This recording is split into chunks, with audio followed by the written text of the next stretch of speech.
ARESxGOD here, and yeah, this week we finally have more chainsawman. I've waited for it, very excited.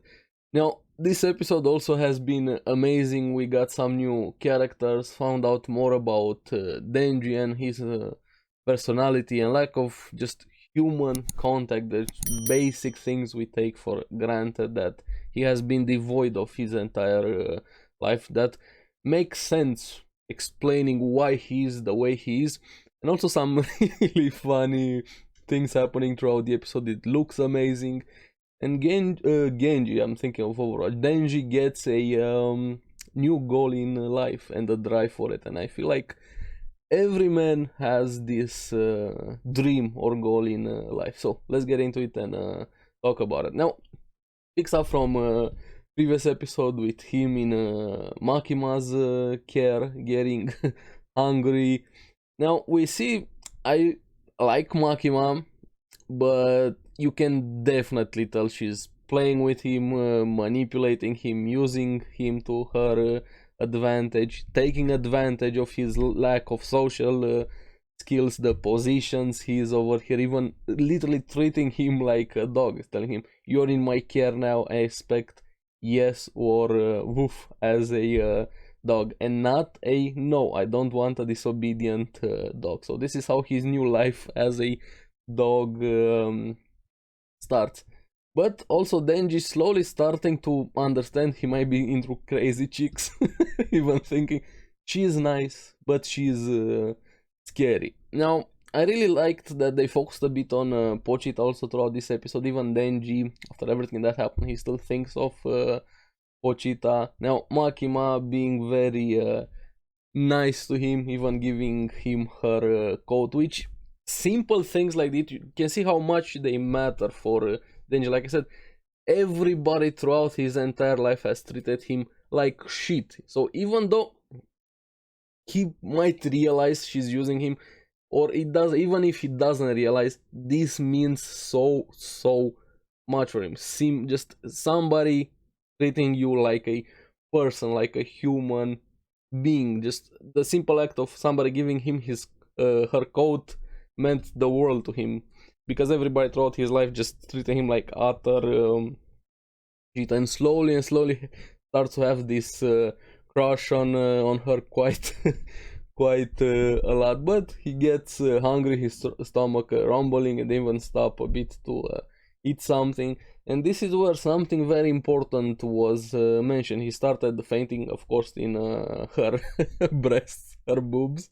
But besides that, the thing is, when he uses his powers, he even mentioned the chains also cut him, so he loses blood. This is why he is very he's acting like this, spacing out, dizzy, loss of blood. So this puts a big risk as at the usage of his powers. How much can he stay in that mode? How much blood can he lose? Is it can he heal while he's fighting? Is he gonna have to eat like human blood during his transformation to maintain it? And so many questions about how his powers actually work. But of course, it's still too early into the series. But I really like they mentioned this quite early. Now, even Makima saying he's very unique, and she also mentioned something very important. Now, I don't know how she knew, because she just says she has a really good sense of smell. That made me a bit suspicious of her, because she says she believes him about how he got his powers, and that also his friend is alive inside of him, which Denji got very happy, understandably. I really hope this is true and Pochita is actually alive, not just sacrificing himself for Denji. That was a very nice, touching moment. I like Pochita, and I would like to see more of Pochita, and also find out more about him as a devil. But also got me curious about Makima. Is that sense of smell actually something that she has, or she just knows something more, and that sense of smell was just like, yeah, I'm gonna say this, he's too dumb to realize what I'm saying, and or just saying that to make him more compliable. But we'll have to see. I hope Pochita is gonna be alive, but who knows, because right after that he faints again and wakes up in her lap. And I liked how he's going into the role, so to say. He took advantage of a question there. Are you okay, Denji? Can you feed yourself? At first he was like, yeah, no, wait, no, I can't. And she actually feeds him, like, of course he takes the wins as much as he can. And even the question he asked her there, he finally asked her name. We get the name in the series, even though I knew it before from the memes and things like that. Makima. And his first question was, what type of guy do you like, Makima? And her being very cute there, I'm into the Denji type. Hey dude, that's me. She's playing him like a fiddle would be an understatement. He's literally in the palm of her hand. She has all the power, the dynamic, the control, the everything in that relationship there. She's at the top, he's at the bottom, to say the least. Now, after that interaction between them at the beginning of the episode, finally gets brought up to the Devil Hunters headquarters in Tokyo. Apparently this is the public safety office. There's like 1,000 Devil Hunters in Tokyo, but the public safety has more benefits than just being an independent Devil Hunter. Now Denji, his crush, he thought he can get together with her. He was already far too gone, poor dude. This is how much starved for attention, or just a small tiny bit of affection he has been his entire life. He imprinted on her. Just made me remind of the terminology from Twilight. I know Twilight bad, blah blah blah, but he literally imprinted on her his emotions, everything. He probably dependent on her right now, or this is the feeling I get from this episode. And she's just pushing him more and more into it, even giving him an uniform. But from here things start to evolve a bit more. We find out more about how things work there. He even get introduced to a new character, Aki Hayakawa. I'm sorry if I'm mispronouncing his name. He's also Devil Hunter. 3 years before Denji came here, and didn't want to work with Aki. He wanted to work with Maki. It felt like a dog was forced to leave his master behind there. Aki dragging him away, and like, no. Like a small chihuahua. But yeah, and Makima, of course, he takes this situation to manipulate a bit more, saying, one day, if you behave nicely, you'll be able to work with me. Of course, she didn't specifically lie, but yeah, one day, of course, I'm sure that's gonna happen. We'll see. Now, I really liked how the relationship started between Aki and Denji. First question being, does Makima have a boyfriend? Before he can get an answer to that, Aki just say, hey, let's go over in that alley and talk a bit, and proceeds to just beat the shit out of Denji, saying he's not worthy of Makima. But what I gotta give credit to Aki, even though there's something more there, he did it in his own messed up way to probably save him, even though he didn't have the full information. And Denji's situation, saying, get out of this, it's not for you. You lack the motivation, you're only after Makima, you're not for what the purpose of Devil Hunters being here, you're not serious about this. And he basically tried to save his life, even though it wasn't from an entitled way, so to say, in a fucked up way. He did try to get him out of this situation, but Denji wouldn't have it. I was laughing so much during that scene. Insert your these nuts jokes. Denji gets up, refuses, and just, oh, that one hurt me. Like, I was like, no. He strikes his nuts from behind. Like, it felt like I was watching Blue Lock and that was a penalty shot. And just keeps going more and more after the nuts. Like, I don't think Aki is ever gonna have kids again. They're crushed, like literally crushed. But yeah, that one hurt and funny at the same time. Now, he got a bit more serious and he's willing to go through with it for a better life. And he made a small note and comment, even though it's not his life anymore, thinking about the deal he made with Makima and the promise between them. But also shows just how badly he has been treated his entire life, even being willing to put with things like this, putting his life more on the line just to have decent, even though it's fake, decent human contact from what he has had before getting into this situation.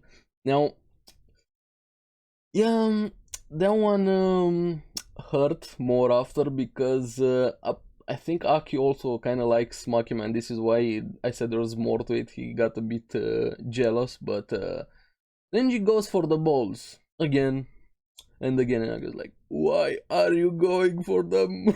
Only for them. I'm sure he's not gonna have kids again. He actually started coughing up blood. That's one way to start a relationship, I guess, crush his balls. And the funniest part was after the fight, he literally carries it to Maki. And so, with him holding him, his testicles were attacked by the nut devil. Okay.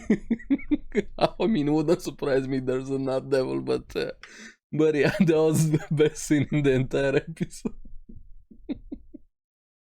Poor Aki. Now, Makima saying that Denji will have to work with Aki, join his unit. Of course, both of them don't like it. They didn't start off to a good on a good foot, so to say.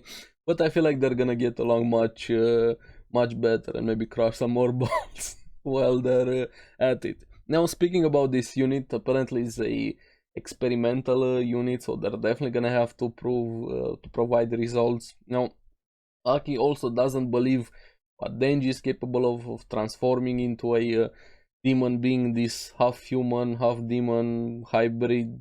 I don't know, something in between. We still are not fully sure how exactly his power works.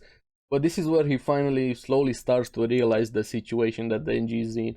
And Makima says if he resigns or disobeys or does something against the rules, he will be disposed of as a devil. And it sunk in for Denji even more. Wait, does that? Yeah, you're gonna work to death. So he's in it for the long haul, to say the least. And slowly and slowly he starts realizing that Makima is not this nice person, but he is still okay with it, even asking Aki, is Makima a bad person? Him saying yes, of course she is, but I'm not so sure she's nice. No, he's gonna have to live with Aki, and also find out that Makima saved Aki. Hopefully we're gonna get some more flashbacks with Aki. We're gonna talk a bit more about what happened to him. Again, of course, Aki also likes Makima, but another fancy. While they were heading home, Denji made this comment of Makima, I hope I get to hug her again. And when Aki heard that, I was like, he blew a gasket. Wait, what? Poor dude. But I really like the dynamic of their relationship. Now back at Aki's home, just Denji going wild, feeling more than at home, making a toast with every jam assortment possible, like all kinds, all of them jammed together, messing around in the bath, using all of the toilet paper. I feel like he was ahead of the curve. But yeah, and Aki having to bear with all of it, but I was really happy that Denji got this time, so to say, especially after everything he's been through. But they also get a report that a fiend is on the loose. We find out what a fiend exactly is. Apparently, when a devil controls a corpse, so that's how you get a fiend. And keep that in mind. We're gonna talk a bit about a new character that shows up. They finally go there at the incident and they see this fiend. It was just ugly, would be an understatement. How bad that thing was looking. Now, Aki wanted to take this opportunity to have Denji transform, see what he's capable of, and also take care of the fiend incident. But Denji just uses that axe he had and just instantly, oh, sorry about that, I destroyed the microphone here, just chops the head of the fiend. So they take care of that incident pretty quick. That wasn't the important thing why that scene happened. But I gotta give credit to Denji. He deserves an Oscar there. Now, he made this entire situation about philosophical. He doesn't want to end up in the same situation with using his powers or losing control. And Aki got a bit offended and saying, "Drop the sympathy. You made it too easy for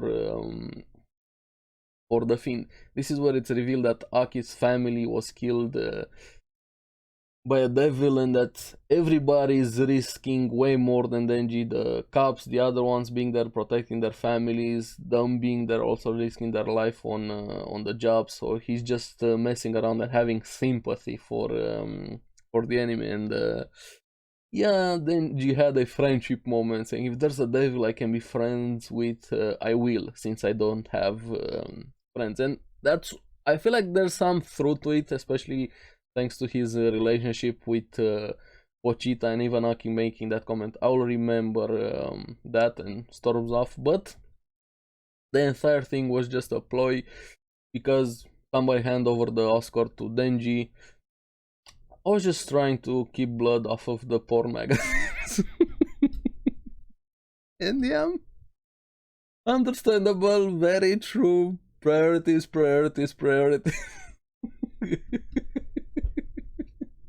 Of course, I really like Denji. I honestly do like Denji. But also after that, he got a bit serious, thinking about his dream, the promise with Pochita to show him his dream. But there's something missing. He has this good life, get to live in an actual house. He's being treated a bit better, but there's that one thing that is missing. He wants to touch Makima's boobs, and I was like, yeah man, me too. I feel that. Me too.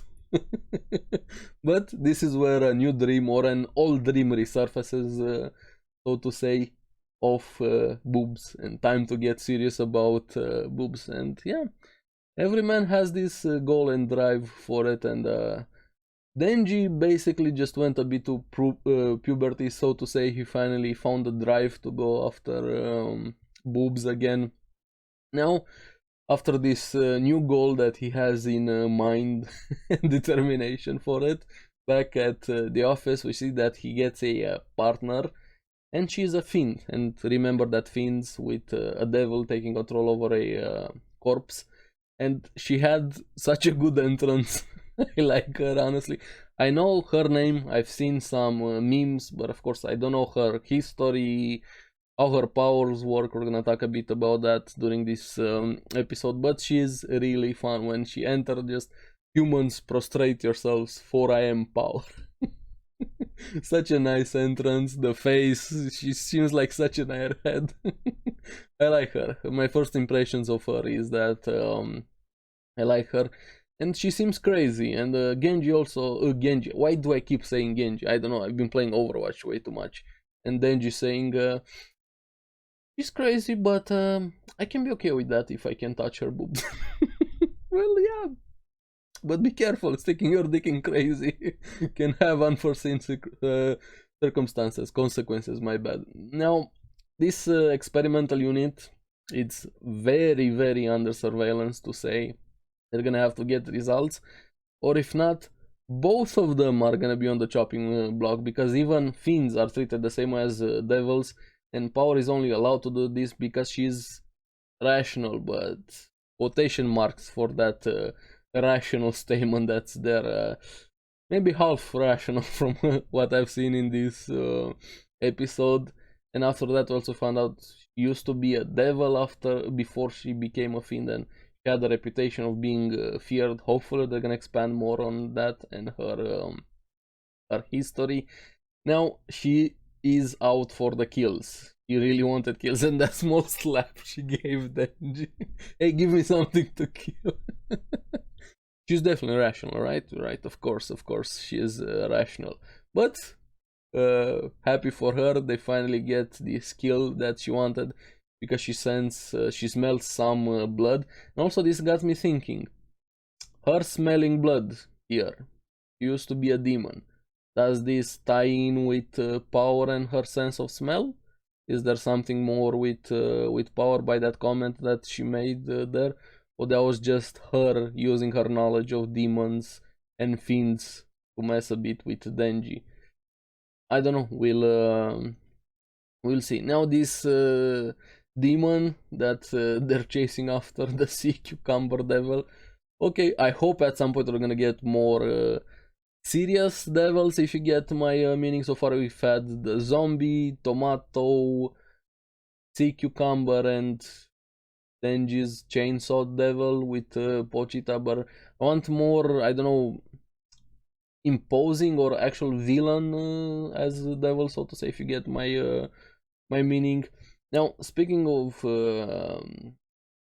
powers, we see how she used her power with kind of manipulating her blood and making it into this huge hammer and just exploding that sea cucumber devil. What was that anime with blood power that I wish, Dead Man Wonderland, I wish you got a season 2, 3, 4, because that was a really fun series, but the powers abilities reminded me of how the powers worked in that series. So yeah, overall I'm really into the series. I'm liking the characters, their interactions, it's looking amazing, the animations, the soundtrack, the opening, the ending, and also they've put a lot of detail into the eyes, especially with Makima. So many eye shots of her. So yeah, this episode has been really good. I can't wait for the next one. I'm curious what you guys thought about the episode, and if you're anime only, what do you think about Power or Makima? Which one would you go for, just as first impressions? Source material readers, I'm also curious, which one would you go? Let me know down in comments below and mention which one are you, anime only or source material reader. So as always, thank you very much for watching. Remember to like and subscribe, helps me quite a lot, and you guys get the latest videos on the series that I follow. So keep enjoying Chainsaw Man. I'll see you in the next one. Bye bye.